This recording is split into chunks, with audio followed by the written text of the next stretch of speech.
Welcome back to another edition of the Beech Grove Scouting Report. Our conversations with Beech Grove head football coach Mark Weller. I'm Mark Janes, and happy to rejoin you with a 2-0 record. That's right, the Hornets undefeated after the win over Park Tudor last Friday night. Final score in that one, 28-14. And Coach, I think that you're most proud of the fact that your kids were down 14-6 at one point late in the second half. I would suppose that winning is contagious. You know, it's an old adage, you know, winning is contagious. Sometimes losing is as well. How huge is it from a mental standpoint for your program to be down that late and come back and win a football game? You know, in talking with the kids, that's probably as a staff what we are the most proud of. And that really shows the maturity of our team this year compared to last year. You know, we have a confidence factor. The kids put in a full year of off-season work. And like one of our coaches said earlier, you know, the harder you work, the harder it is to quit. And our kids certainly showed that, especially in the second half Friday night. Extremely proud of our kids. Park Tudor came out with a great game plan. We're a lot better up front, and our kids reacted well, and we came out on top. And it's really had great senior leadership, and our kids just kept fighting. At some point, you have to convince kids. We talked about the lack of success for a number of years here at Beech Grove. At some point, some group has to be the group that says, we're tired of that, we're going to make that change, we're going to change the culture here. Certainly it appears as though you have the staff in place with that sort of mindset. Do you think the kids are now starting to buy into that mindset as well? I certainly think the kids are buying into the mindset. You know, it started in January. We had a great turnout from conditioning the rest of the year. And I'm a firm believer, the conditioning program, the weightlifting, the speed development really helps build confidence. And we've made huge gains in that area. And with that, like I said earlier, comes confidence. And taking the kids to camp this summer, competing against 5A schools early was also big in that regard. Well, and what you do when you start going off campus, if you will, taking part in camps and things of that nature, that's when you start to build that cohesiveness. You start to build not only a football team, but a family. And let's face it, you're going to fight a little harder for your family. Absolutely. And that's a real compliment to our senior kids. They've done a nice job of building that family atmosphere. Some of our underclassmen juniors, Zach Zollner has done a tremendous job as a quarterback and as a leader. And it's really neat to see the kids meld as a family unit, and it's something special. 224 yards on the ground, I believe. Anytime you can put up those kind of numbers and then match it with around 120, 130, maybe 140 yards passing, you got to like your chances. Pretty balanced attack. We have a very balanced attack, and it all starts up front. Our offensive line, Ricky Skirvin, Dakota Wynn, Phil Lamping, Cameron Woodfork, Andrew McCracken, Jarrett McCoy have done a tremendous job. We kind of had a rocky start.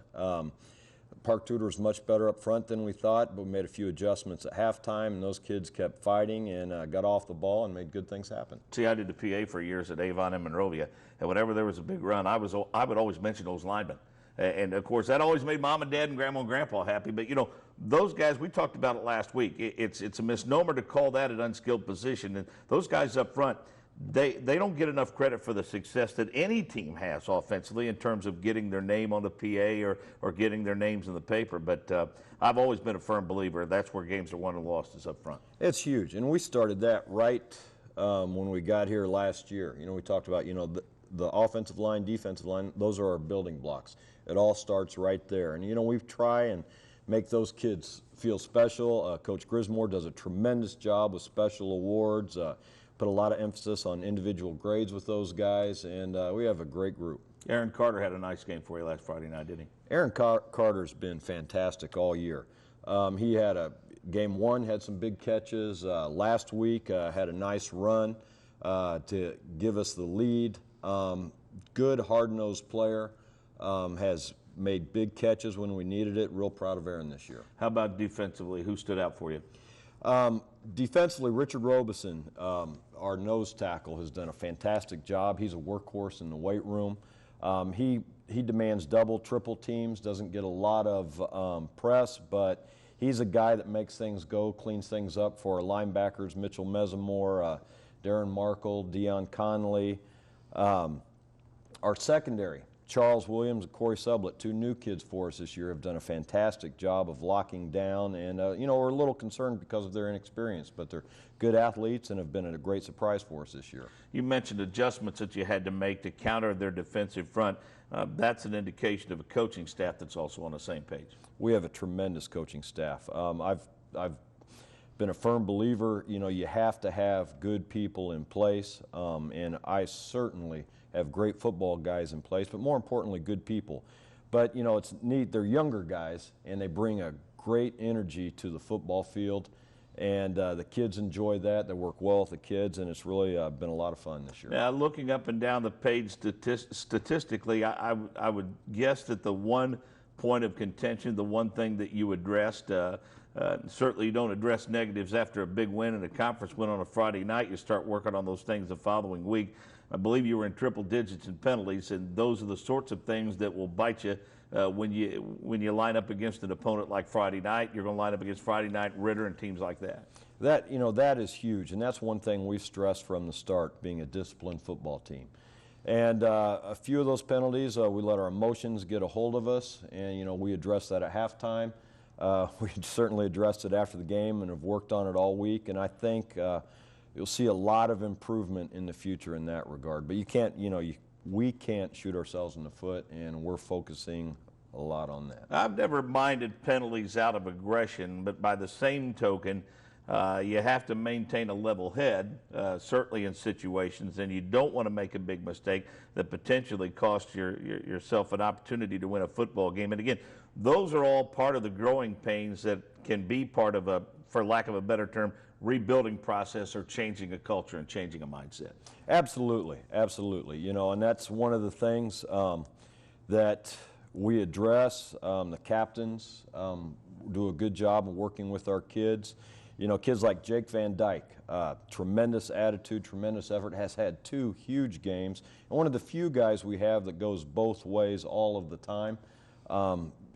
Kids like that, leading through example, have had a big impact for us this year. Well, one of the longtime legendary high school football coaches, Denny Pelley, is the head coach of the Speedway Sparkplugs. That's the next opponent for the Beech Grove Hornets. Coach Weller has a little bit of history at Speedway. We'll talk about that game coming up Friday night when we return on the Beech Grove Scouting Report.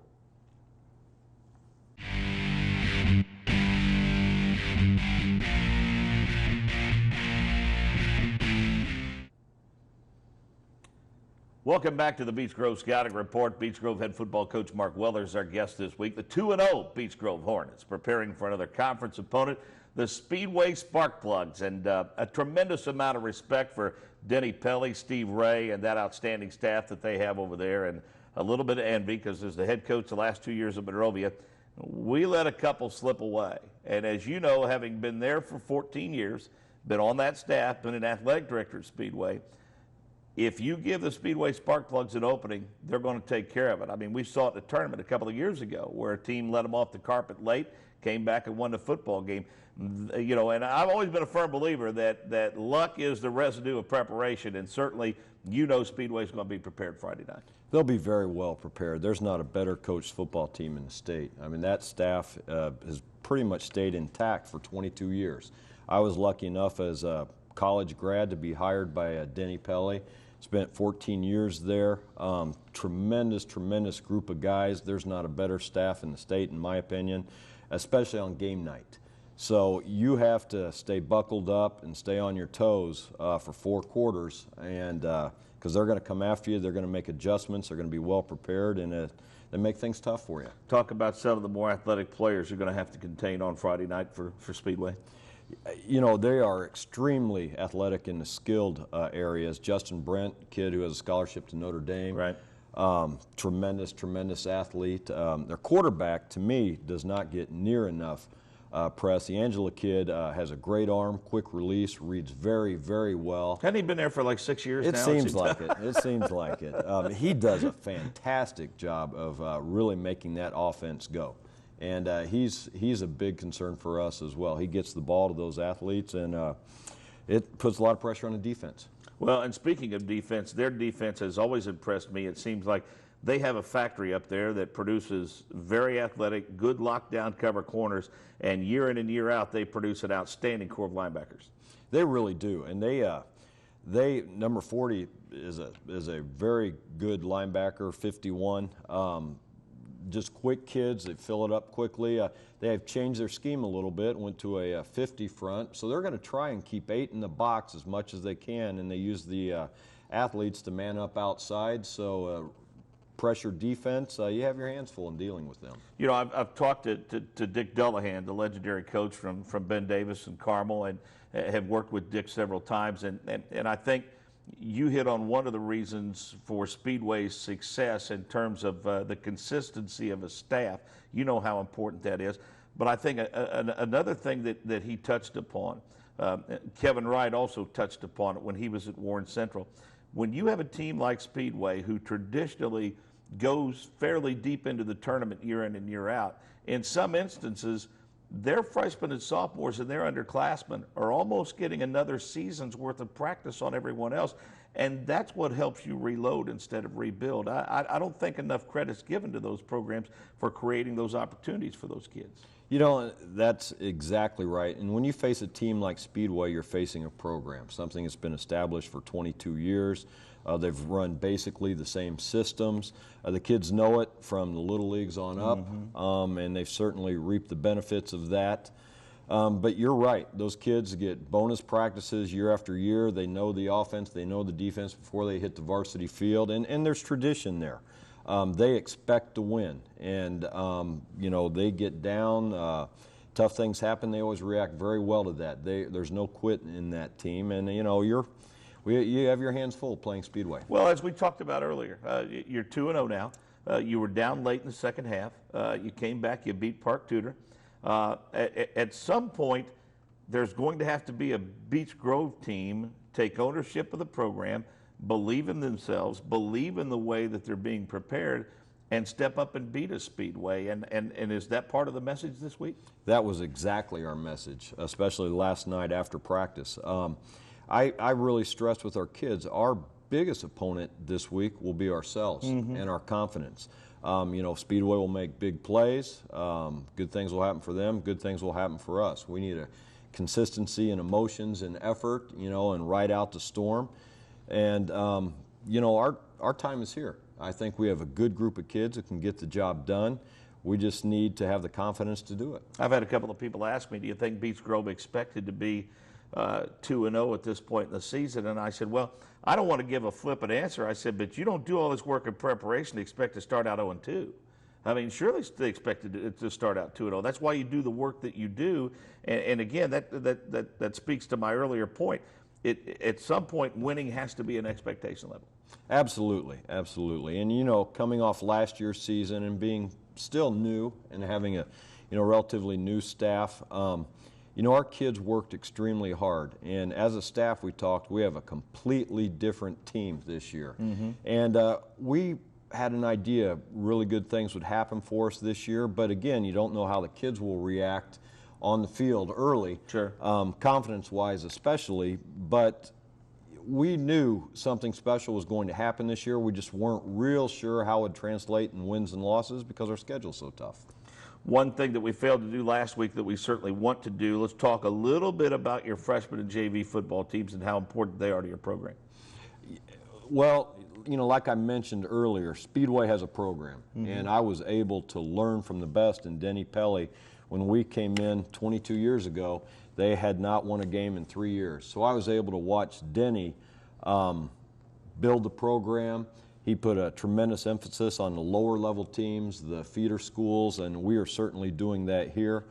Ben Hicks, our new freshman coach, has done a tremendous job with our kids, instilling our offensive and defensive systems, building intensity. And they've struggled a little bit early, but I think, you know, a lot of that's a much more complicated system they're learning. You get to the high school level, it's a different game. We're playing a full JV schedule, which is a real tribute to our numbers this year. Bobby Burton and Absalom Bryant run that team. And, you know, it's really for our, you know, younger kids, our sophomores. And it's a chance for them to get out and have fun and hit the game field. you know, when they may not be able to be on the field as much as they would like on a Friday night, but we put tremendous emphasis on those programs and their success in building for the future. Well, and I don't want to do anything to disparage any of our other fall sports. I mean, we've had folks on from the girls' golf team. We've had folks on from the cheerleading squad. We've had folks on a scouting report from the tennis team. And all of those programs are important. But in all of your years in coaching and education and mine, I don't have documentation, but I think if you talk to most administrators, simple fact of the matter is, Coach, when your football program is successful in the fall, it seems to set a mental tone and an atmospheric tone in your building throughout the course of the year. It really gets your entire school year off to a good start. It's very important. It really does. And, you know, talking to administrators through the years and being an administrator, because football, it has such a large number of students.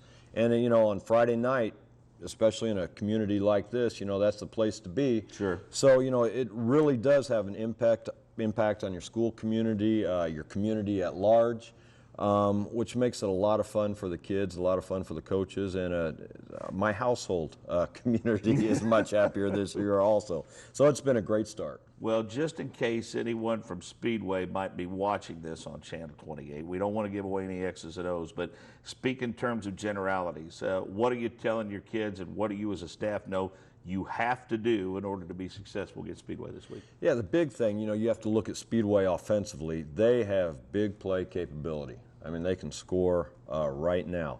Our big thing will be to not give up the big play, the quick score. I mean, you know, an offense that good, that talented with those kids, they're going to score points.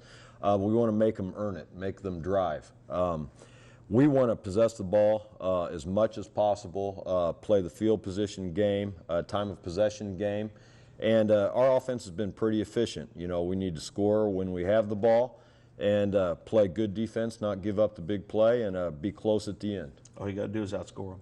Yeah. That's all you got to do. It doesn't get any more difficult or any simpler than that. You just got to outscore them. Hey, congratulations on the Thank two you of those very starts. much, Mark. Good luck. Speedway Spark Plugs. Opponent, believe it or not, week number 3 of the high school football season. We wait and wait and wait for it, and it comes around, and then it just flies by too fast. Before you know it, we'll be halfway through the season. Best of luck to Coach Weller. We thank him for joining us. Another edition of the Beech Grove Scouting Report. I'm Mark James. So long for now.